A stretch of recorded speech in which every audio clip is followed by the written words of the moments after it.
A lot of men that, are out here, especially the ones who serially, are predators or rapists, they really don't have that much esteem. And, porn is directed as stage. This isn't what a sexual interaction should look like. And again, in porn, they don't tell you, they don't show consent. You don't see the man asking the woman, is it okay? A coerce, yes. Is not. Is a no. Yeah.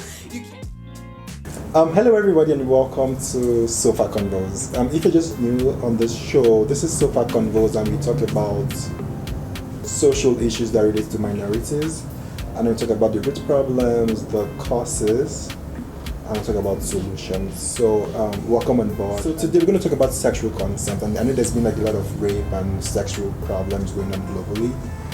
And there's going to be something we're going to talk about. We're going to talk about the root problems in African communities around sexual consent, the problems, the root causes, and the solutions. And today, I've got someone very special joining me today. A woman of timber and caliber. A woman who has so much sauce that you can't even handle the sauce.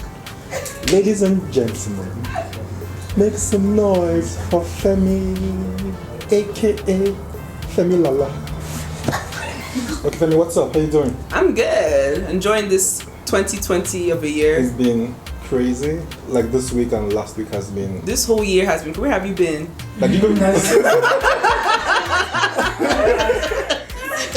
But to be honest, I've just been trying to control my emotions. Yeah, that's the most important and just kind of watch what's happening. And that kind of gets us to our conversation for today, right? Because if you go to Africa right now, there's this really big cases around sexual consent, rape, and all of those really, really nasty things around sex. So that's going to be our conversation today. Very first question actually, do you think there's a sexual consent problem in the African community, like the Caribbean community?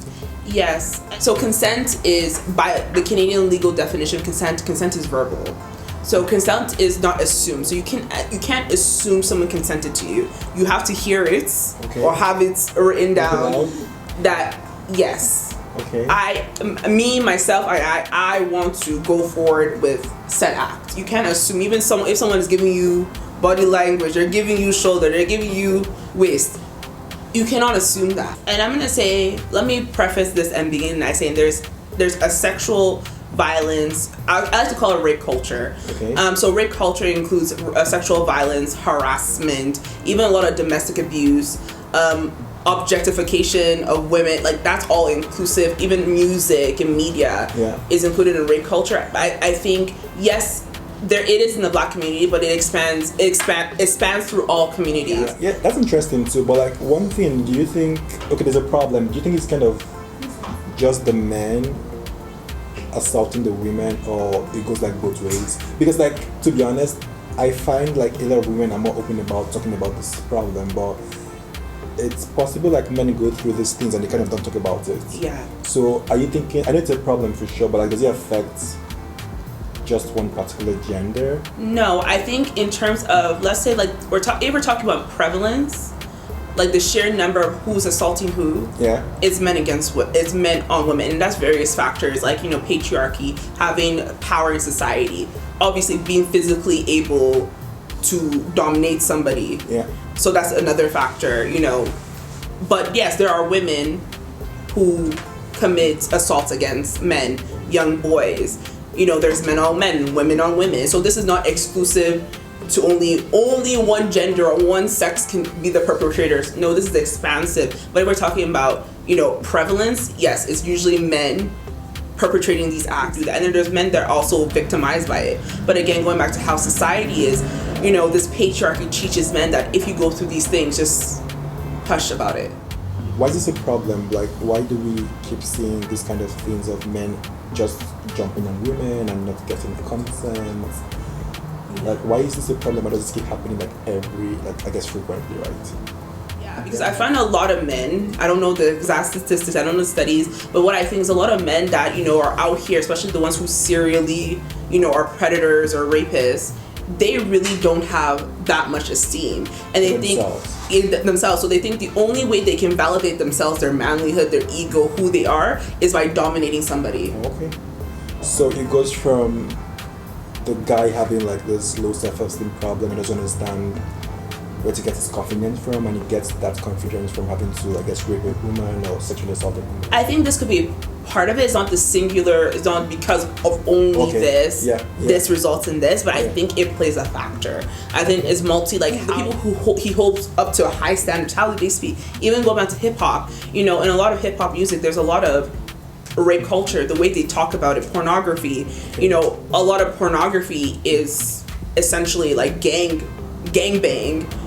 Is a version. It's simulating a very aggressive form of sex. You know, porn is like, it's directed, it's staged. This isn't what a sexual interaction should look like. And you don't, and again, you know, in porn, they don't tell you, they don't show consent. You don't see the man asking the woman, is it okay? Can I? You just see the... Well, but I think sometimes he kind of asks the lady first. There's thousands and billions of different pornos. How much have you watched though? I think I've seen enough that I can say the amount that, you know, they don't ask, the ones that they do ask. Like what is the percentage based on your experience? I would have to get the study. Someone will have to conduct that study. Okay, that's interesting. So I'm just gonna ask you a question, right? Like, so if I'm with a lady and and I come up to give her a kiss and she's kissing back, and she's all into me, are you saying that's not consent because it's not verbal? You see, and you know, and I watched a TED talk on this, and because there is that, like, you know, you have the legal definition, we have things that are written on paper in the law, and then we have the human experience. And you know, I can say myself that every time I've kissed somebody or whatever, I haven't outright said yes. So if that verbal consent isn't given, the good way to know that someone has consented back is, do they give you that energy back? You kiss them, are they kissing? Are they like, you know, leaning away? Because I've been to a couple of workshops on this, and you know, there is the human element. Because I think if you survey a lot of young adults and say, how many times have you said yes or no, and you've actually not like people that actually have been assaulted, but like, you know, they've wanted that experience, both parties non-verbally consented that experience. Like, how many times have you or your partner opened your mouth and said yes for every single sexual encounter? And sexual encounter isn't just penetration. Okay, this is actually very interesting, right? Because my question is going to be, when people find themselves in a very uncomfortable situation sexually, what kind of barriers make it difficult for them to communicate with, like, say, the other person? I think this really starts from how we're brought up as boys and girls in our household. Okay. Right? So, like, going to that conversation why women find it hard to voice themselves, I think it's like they take off, like, not every woman, but there is like this docile narrative that's thrusted upon women, you know, that you just have to lay there, you know, and kind of have the man chase you, court you, you know, show sexual interest, and then kind of take it. You know, even going back to the idea of sex being like the man is doing the penetrating, right? Having that subservience and, you know, that dominance in the man and the woman being, you know, there. Submissive. And then I think a lot of women think that their value is linked to their sex, how a man sees her sexually. So if she voices herself during sex, say I'm uncomfortable, stop, then she doesn't want it, let's take a break, that she'll be seen as somehow less desirable. And another reason is that, like, yeah, there are women who, you know, let me say he's the hot guy on campus. He's the finest boy. Everybody wants him. Someone like me, right? Of course it's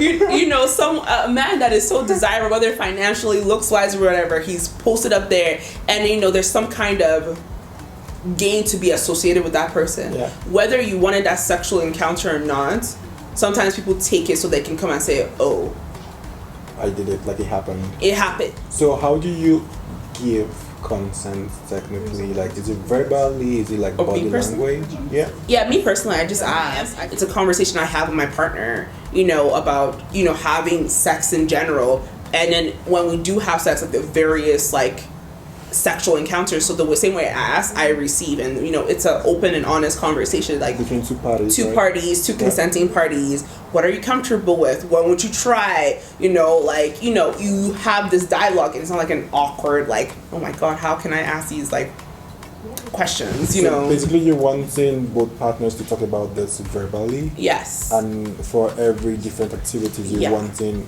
that verbal consent also. Yeah. Okay. Yeah. Especially if it's something that is like the first time. Yeah. I feel like not just like, do you want to do this? Yes or no? It's a conversation. You have to. It's a conversation. It's a conversation. It's not, and also let's bring up coercion. You can't coerce someone to have sex with you, because coercion is basically kind of like manipulating the situation that person will say yes. Mm-hmm. So a coerced yes is a no. Yeah. You can't coerce somebody, so that even comes into harassment. There's a difference between having a conversation and bringing that up, and then harassing someone with that into saying yes. That's coercion. That's a no. That's when a genuine yes. Like complete sexual assault. If someone is intoxication is also, you can't consent when you're intoxicated or under drugs or in like a vulnerable place. Like if you have that person locked up in your car, you locked up the door, and you can't say that's a no. Especially in African Caribbean households that we don't get that education from our parents about consent, sexual education in general. We're left to media to teach us how to be sexual. Yeah. So yeah, obviously there's porn, and then there's also these romantic comedies. Like you'll see, obviously they'll make it very lighthearted, very like enjoyable. Yeah. But if you strip it down to like the bare bones of the narratives, it's very similar to porn. Like there's no consent, just do your thing. Like, and then it's like your femininity is proved to how many men chase you. And then your masculinity is proved at how can you conquer, how can you get the baddest one, how can you get her and sweep her off her feet. And then even I've never had a movie that I've watched romantic or a TV series that I've heard someone consent at all. No. So just talking about the knowledge gap and how things are kind of different in our times, like what do you think is the right age for teaching your kids or like even young people about sexual consent? Okay.